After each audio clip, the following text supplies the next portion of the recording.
तो ये सावन का पवित्र माह और सावन के माह में जो शिव जी पर जल चढ़ाता है, ऐसे भक्तों की जो है भीड़ आपको हर शिव मंदिर में देखने को मिल जाएगी। अगर हम बात आज की जाए तो बदायूं जनपद और शाहजहाँपुर जनपद के सटे हुए पटना देवकली है। मैं पीछे दिखाना चाहूँगा कैमरा पर्सन को कि किस तरह से ये भव्य और प्राचीन मंदिर पटना देवकली है। यहाँ पर दैत्य गुरु शुक्राचार्य की जो तपोभूमि भी कही जाती है और शुक्राचार्य ने यहाँ पर से जो संजीवनी प्राप्त की थी, तो ऐसी तपोभूमि पर जो है शिव जी की यहाँ शिवलिंग है।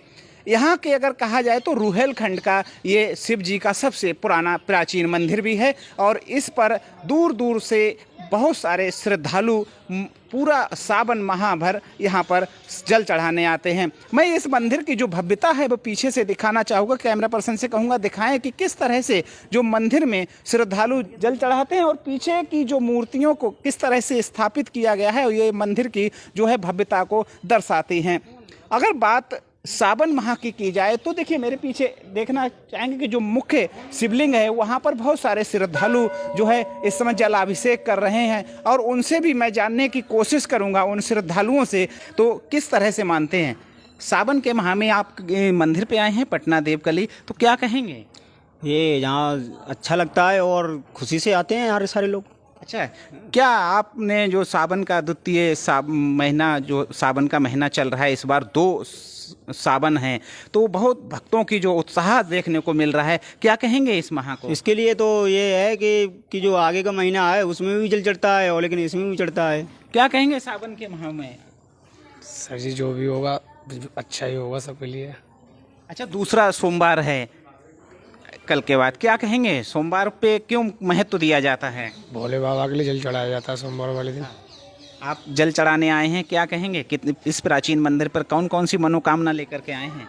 जो भी मनोकामना होंगी भोले बाबा की कृपा सब सही होंगी। देखिए बिल्कुल, देखिए जिस तरह से ये प्राचीन मंदिर है और इस प्राचीन मंदिर पर जो भोलेनाथ हैं जो मनोकामना लेकर के आते हैं वो भी लगभग सबकी पूरी होती है। क्या कहेंगे भैया? जो भी आता है यहाँ जल चढ़ाने सबकी मनोकामना पूरी होती है। अच्छा, बहुत प्राचीन मंदिर है ये, दैत्य गुरु शुक्राचार्य की तपोभूमि में कहा जाता है। तो क्या कहेंगे, कुछ बताइए मंदिर के बारे में? मंदिर के बारे में भाई ज़्यादा तो मैं नहीं जानता हूँ, मैं 4-5 साल से आता हूँ जल चढ़ाने, बस इतना ही पता है। जो यानी यहाँ आता है उसकी मनोकामना अपने पूरी होती है। ठीक है, हमारे साथ ये कुछ शिव भक्त हैं, महिलाएं भी हैं, मैं उनसे भी जानना चाहूँगा कि क्या लगता है शिव जी पर आपने आज जलाभिषेक किया है? हाँ जी सर, हमारे यहाँ पे तो आज के दिन ही होता है, हम सहारनपुर से है ना, तो हमारे यहाँ तो आज के दिन ही मनाया जाता है शिव। अच्छा, क्या कहेंगे ये इस प्राचीन मंदिर के बारे में? कैसे सुना था, कहाँ सुना था और कब?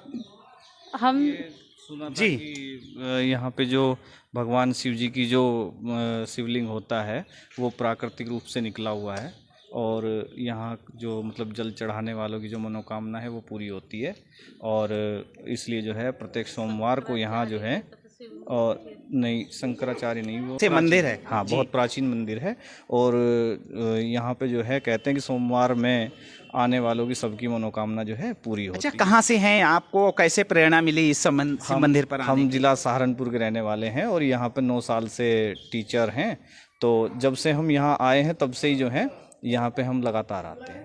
प्रदेश ही नहीं, बाहरी प्रदेशों से भी लोग जो है यहाँ आते हैं और अपनी मनोकामना लेकर के आते हैं जो शिव जी पर जलाभिषेक करते हैं। तो क्या कहेंगे, आप कहाँ से हैं? मैं सोनीपत से हूँ जी, हरियाणा से जी। तो मुझे 2020 में मैं पहली बार उत्तर प्रदेश में आया था तो मुझे पता लगा पटना में शिवलिंग प्राकृतिक रूप से निकला हुआ है जी। तो जो बाबा के दरबार पे आता है उसकी मनोकामना पूरी होती है। अच्छा, तो पिछली बार भी मैं आया था तो तब भी मैं यहाँ पे जल चढ़ा के जाता हूँ जब जितनी बार। अच्छा, कितने वर्षों से लगातार आप यहाँ पर आ रहे हैं? 5 वर्षों से जी, 5 वर्षों से आ रहा हूँ जी। अच्छा, बहुत बढ़िया। क्या बताएंगे मंदिर की भव्यता के बारे में? मनोकामना थी पूरी कर दी बाबा ने मेरी जी, और माता रहूँगा जी बाबा के दरबार पे। ये देव के देव महादेव हैं। अच्छा, सावन का पवित्र माह चल रहा है तो इस माह पर कुछ बताइए। पवित्र माह पे क्या है, ये बहुत ही उत्तम माह है जी, बहुत उत्तम माह है। इसमें हमें क्या बाबा की, ये बाबा के धरती पे आते हैं इस टाइम पे जी। सावन में क्या है आते हैं बाबा, ज़मीन पे भी विचरते हैं बाबा, तो इसलिए हमें क्या है कि बाबा की ज़्यादा से ज़्यादा इसकी वो करनी चाहिए जी। अच्छा, इस बार अगर बात की जाए तो देखिए बहुत समय के बाद ऐसा योग बना है कि सावन माह 2 माह पड़ रहे हैं और 8 सोमवार सावन माह में हैं। वो जो मल मास उसका महत्व इससे ज़्यादा होता है जी। इसमें अगर हम थोड़ा सा दान पुण्य करेंगे तो उसका डबल होता है जी, ऐसा हमने सुना है जी। तो मलमास का भी उसी से ज़्यादा महत्व है जी, मलमास का जो मास है जी ये।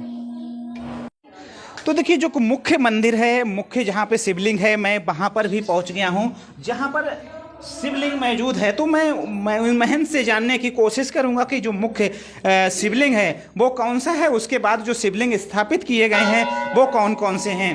जी गुरु जी। ये जो बीच की शिवलिंग है पंचमुखी शिवलिंग है, ये स्वयंभू शिवलिंग है। स्वामी ये तो हजारों स्वयंभू शिवलिंग है ये तो प्राकृतिक रूप से जो हाँ जी। और जो बाद 7 शिवलिंग स्थापित किए हैं ये दैत्यगुरु स्वामी शुक्राचार्य ने भगवान शिव की घोर तपस्या करके भगवान शिव को प्रसन्न किया है, मृत संजीवनी विद्या प्राप्त की है। उसके बाद 7 शिवलिंग स्थापित किए हैं। जैसे कि पुराणों में आया है भगवान शिव के 8 अंशों 10 ज्योतिर्लिंग है। तो पुराणों में सर्वोवस्था रुद्रो उग्र भीमा पाशुपति ईशा नक्षा महादेव मूर्ति 8 विष्टा, ये 8 शिवलिंग उस समय के हैं। अच्छा, जैसे अब जो 8 शिवलिंग हैं तो सबसे प्राचीन मान्यता मुख्य शिवलिंग की ही है, तो ये क्या कहेंगे? ये तो स्वयंभू शिवलिंग है जिनकी घोर तपस्या स्वामी शुक्राचार्य ने की थी। बाकी ये जो शिवलिंग है ये स्थापित किए उन्होंने। तो बिल्कुल देखिए जिस तरह से हमें देख सकते थे कि जिस तरह से शिवलिंग पर जो मुख्य शिवलिंग है वहाँ पर किस तरह से जो है भीड़ लगी हुई है, और यहाँ पर जो दैत्य गुरु शुक्राचार्य की तपोभूमि है वो तपोभूमि पर तो चलते चलते जब मंदिर के तमाम भक्तों से बात की, उसके बाद हम यहाँ के महंत के पास भी पहुँच गए और उनसे भी जानेंगे कि मंदिर की जो प्राचीनता है, मंदिर कब से है और आप कब से सेवा में लगे हैं। तो ये सब जानकारी, क्योंकि यहाँ आपको बता दें कि जो मंदिर है ये उत्तर प्रदेश ही नहीं पूरे देश में जगह जगह से यहाँ श्रद्धालु आते हैं। तो क्या कहेंगे महाराज की जिस तरह से यहाँ पर जो सावन का पूरा माह चलता है, बहुत भीड़ भाड़ देखने को मिलती है, तो क्या प्राचीनता क्या है, यहाँ की मान्यता क्या है? ये जो बीच की शिवलिंग आपने देखी होगी वो स्वयंभू शिवलिंग है। बाकी 7 शिवलिंग दैत्यगुरु स्वामी शुक्राचार्य ने सतयुग के 4थे चरण में भगवान शिव से मृत संजीवनी प्राप्त की थी और 7 शिवलिंग स्थापित किए थे। इस तरीके से 8 शिवलिंग हो गए मंदिर में, 8 अंशों के प्रमाणित हुआ है। जैसे कि आया सर्वता रुद्रो उग्र भीमा पाशुपति ईशा नक्षा महादेव मूर्ति 8 विष्टा, भगवान शिव के 8 अंशों 10 ज्योतिर्लिंग हैं। 8 अंशों की प्रतिष्ठा यहाँ पे हुई है जो दैत्यगुरु स्वामी शुक्राचार्य की तपस्या है। मंदिर से जस्ट पीछे है, ये शुक्र काशी के नाम से विद्यमान है। बारिश की वजह से ये जीर्ण शीर्ण हो गई है और इसी का नाम शुक्र काशी के नाम से आज भी माना जाता है। स्वामी शुक्र लड़की थी देवयानी, जो राजा याति के साथ ब्याही गई थी, जो बदायूं डिस्ट्रिक्ट में गंगादीन कॉलेज गुरा डिवीजन बना हुआ है। वो शर्मिष्ठा महल जो थोड़ा खेड़ा और बना है, जो अभ्रंश हो गया वो खस गया है, वो देवयानी का महल था। महंत जी, क्या यहाँ की जो सावन का माह है और हर वर्ष लाखों के श्रद्धालु इस माह में है, और मैं पीछे देख रहा था मेन रोड से जो मुरादाबाद फरुखाबाद हाईवे है उससे लेकर के यहाँ तक तमाम दुकानें और तमाम भीड़ रहती हैं, तो क्या कहेंगे? इस बार तो 2 सावन माह हैं। हाँ, सावन का 2 महीने चल रहे हैं, लेकिन ये पहला जो महीना चल रहा है इसमें इतना श्रद्धालु नहीं आ रहे हैं शिव भक्त, लेकिन जो आखिरी महीना होगा उसमें अधिक भीड़ हो जाएगी। बाकी तो मेला लगा हुआ, पूर्ण व्यवस्था है। अच्छा, क्या ऐसा योग जो है, जैसे जो चर्चाएं हैं, जो ज्योतिषी बता रहे हैं कि जो योग इस बार है सावन माह का, भी 8 सावन इस माह में, सावन के माह में 8 सोमवार पड़ रहे हैं, तो क्या आपकी क्या मान्यता है, कैसा योग बना है? जो भी महीना जब आते हैं 3 साल में आते हैं, लेकिन सावन का तो महीना काफ़ी कई वर्षों बाद ये पड़ा आके है। और सावन का हर प्रत्येक दिन, सोमवार तो है ही है महत्वपूर्ण, लेकिन सावन प्रत्येक दिन महत्वपूर्ण होता है और 8 सोमवार पड़े हैं, इसका तो बहुत बड़ा महत्व है ये तो।